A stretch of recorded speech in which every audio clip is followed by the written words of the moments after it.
Today we're talking about my Yashica Flex, of course, and my ROLLEICORD, and I'm going to show some sample photos of each and maybe let you decide which one you like best.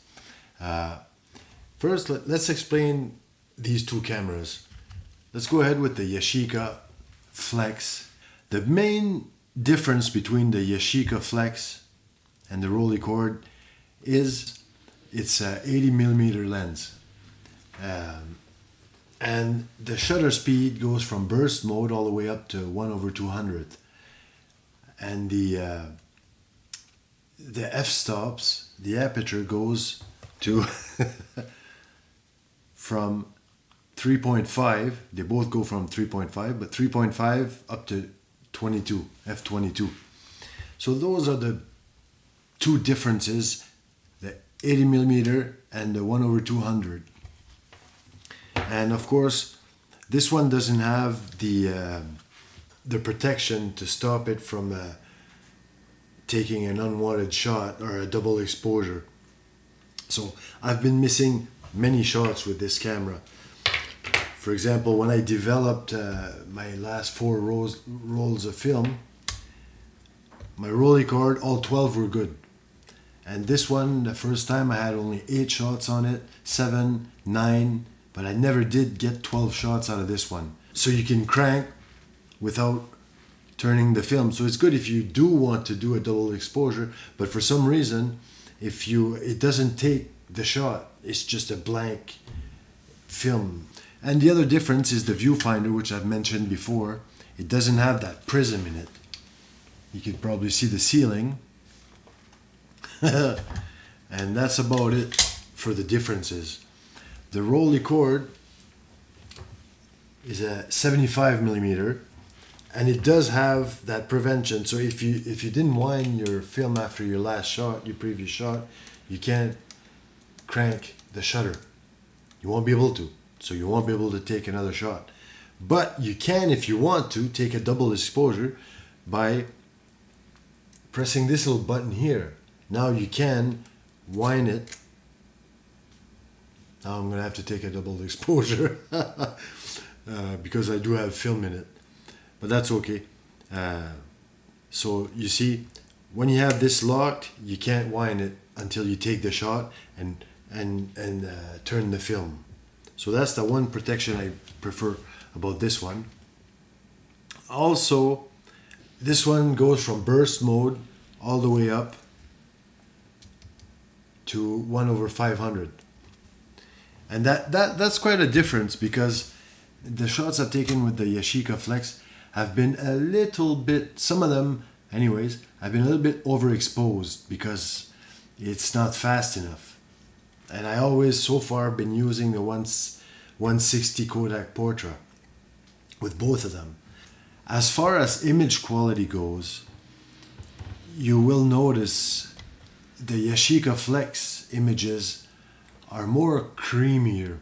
Colors are basically the same because I'm using the same film, but oddly they're creamier, the image, and they seem a little sharper with the Yashica Flex.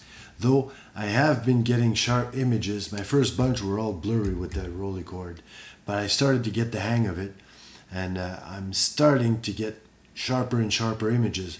But you will see that with the ROLLEICORD, I have a little line that goes right between each, practically each film. But it's not a bummer, because I call that a beauty mark. You know how sometimes a girl will look good just because she has this little beauty mark here? Well, the images I've been getting with my ROLLEICORD have what I call a little beauty grain. So it's not a loss, and it doesn't really bother me. And maybe it's just a film that had that line in it, so I'll know next film I develop if it was the film or if it's something with the camera. Though I don't see what the camera could do that would make a film like that, a little line across it. So that's basically it. So we're gonna jump into the images, and as you will see, nice creamy sharp images with a lot less grain with the Yashica Flex. And better and better images with the Rolleicord, but oddly, again, because I'm using the same film, I can't see why it would make that much a difference. But the yellows and the off-whites seem so nice with the Rolleicord. As for with the Yashica Flex, the images seem a little more contrasty.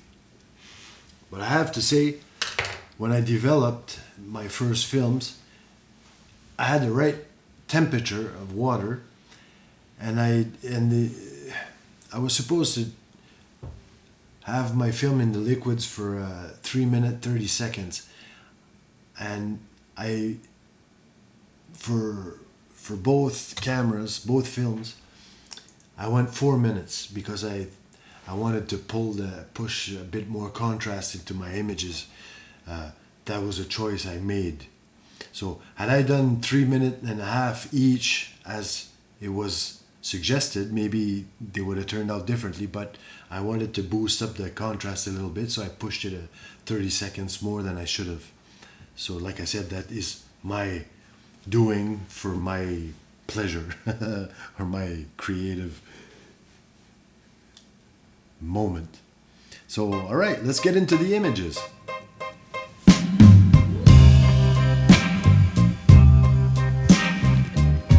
All right, so we start with the Yashica Flex images. So here's our first image, and we can see if we zoom in a little bit, we get a bell. But if we zoom in now, you see, that's pretty nice. The colors are pretty good. And of course you can tell it's near golden hour. You see that sun that's hitting exactly on where it should to make that image pop out. We get some nice shadows, and so that's the first image. See, this one is it's blurry. I should have had it sharp, but it wasn't sharp.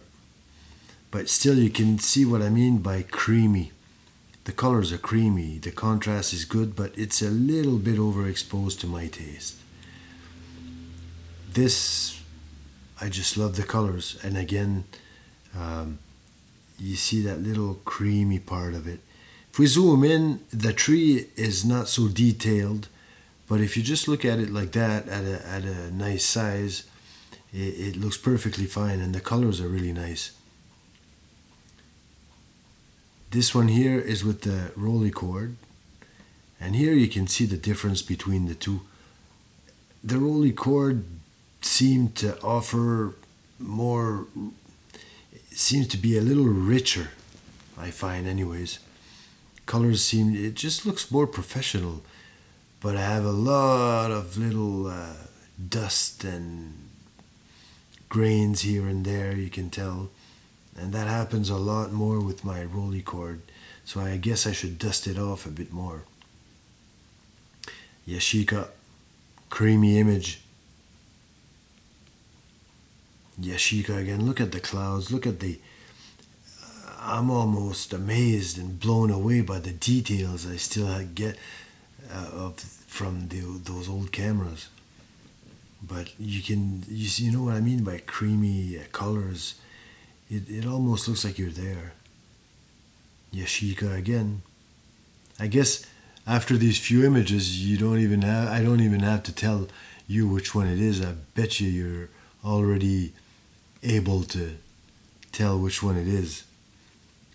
Yashica again. Yashica, but this one is a bit too contrasty. I would have liked it maybe a little less contrast. Maybe I should have pulled it instead of pushed it too much. But that's okay. And you can still see little white dust here and there. But overall, you know, I'm focusing on these two people. My aperture is at f5.6 because I wanted to focus on these two and have the rest a little blurry, but I couldn't open it up that much because we were in broad daylight. So it's a compromise I had to make. See, this image could have been nice. It's with the Rolleicord, but it's blurry. I get a lot of blurry images with the Rolleicord, but I am getting better at it. For example, this.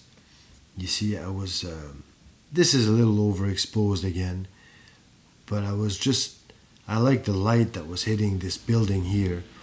So I could have underexposed it a bit to make the colors pop out more and the shadows more shadowy, but you know, it's not like I said with digital, you could have just try again until you get the right one. This one you can't just try again and again. You have it or you don't, and you'll only know once you develop.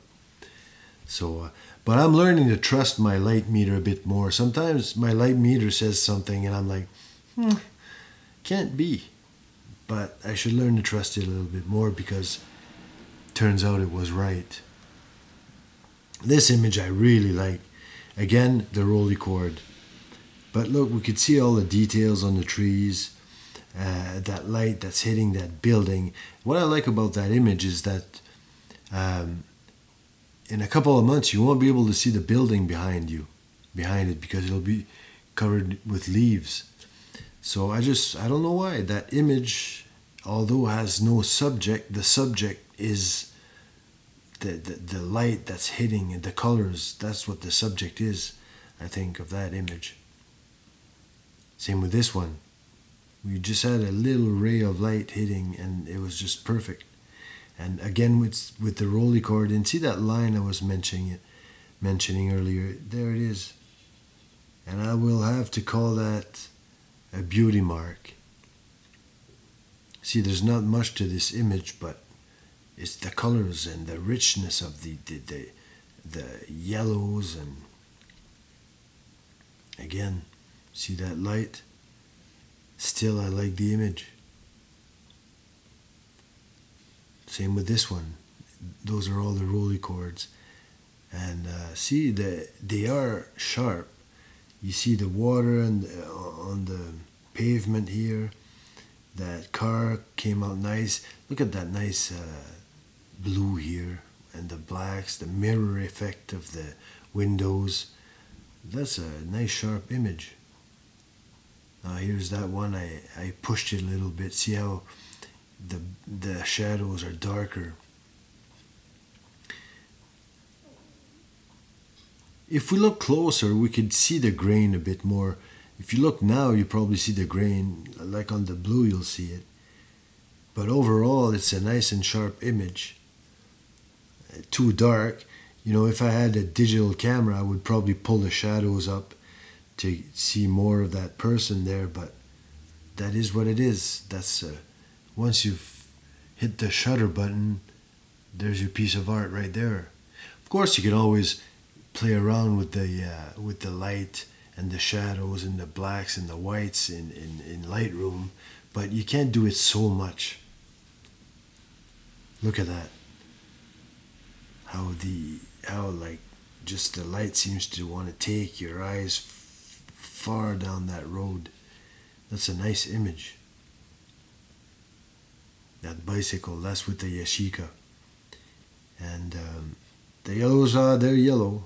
Colors turn out really good, but that's the Kodak Portra 160. I like that bicycle. It's pretty nice.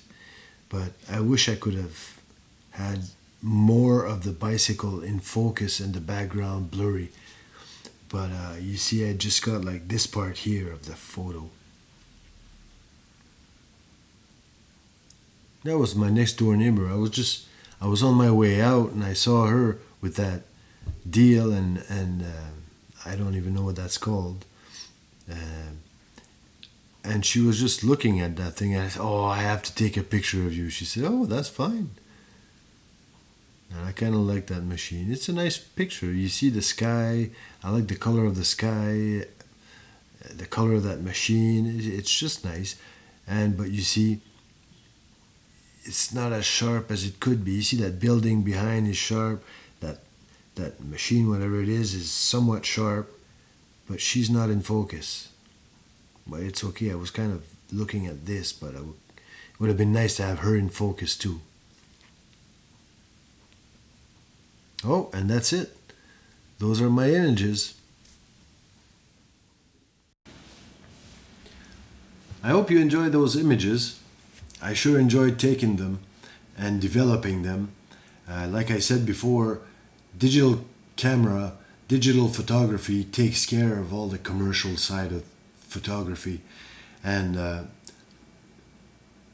since about 2014, all this new generation of people, of photographers, 20 and up, are getting into film photography because they're discovering it, and they're taking really nice shots with it, and they're starting to be really good with them, and because they didn't have those, they grew up with the digital world, and we grew up with film photography, and when digital came out, it was, yeah, well, I'm sure you all remember, it was quite the thing. We could take as many shots as we wanted, but that's also pollution, because I mean I've got stacks of hard drives and of photos, images that I'm probably never going to look at again, but I don't want to get rid of them. So that's the one disadvantage of digital photography, is you take too many shots, and you have too many shots that you're not going to do anything with them, and we just don't want to throw them out. So we collect hard drives. We have 12 shots with these. So you have to plan, you have to be careful what you shoot. You have to want to take that shot. And that's why I think the young generation is getting into film photography, is because everything is instant. And they're learning to take the time to do things the way we used to do them. And we don't take as much time as they do now, because we're moving on. So it's kind of a great, fun thing to get back into these. And so if you guys want to pick these up, there's a whole bunch of them on eBay, Marketplace. Prices seem to be going up, because I got this one for $180, this one for $380 a few months back, and I just ordered a Yashica Matte 124G 1977. I ordered it right from a camera shop in Japan. It'll arrive in a couple of weeks, hopefully. So now I'm up to 3, but that one I paid $600. So prices are slowly starting to rise because people are getting into them again. And I saw an interview of Kodak, and they keep going up. Their sales keep going up, so we're not going to run out of film soon. So don't be afraid to get back into these. They're a lot of fun. So thanks for watching, and let's see each other in the next video.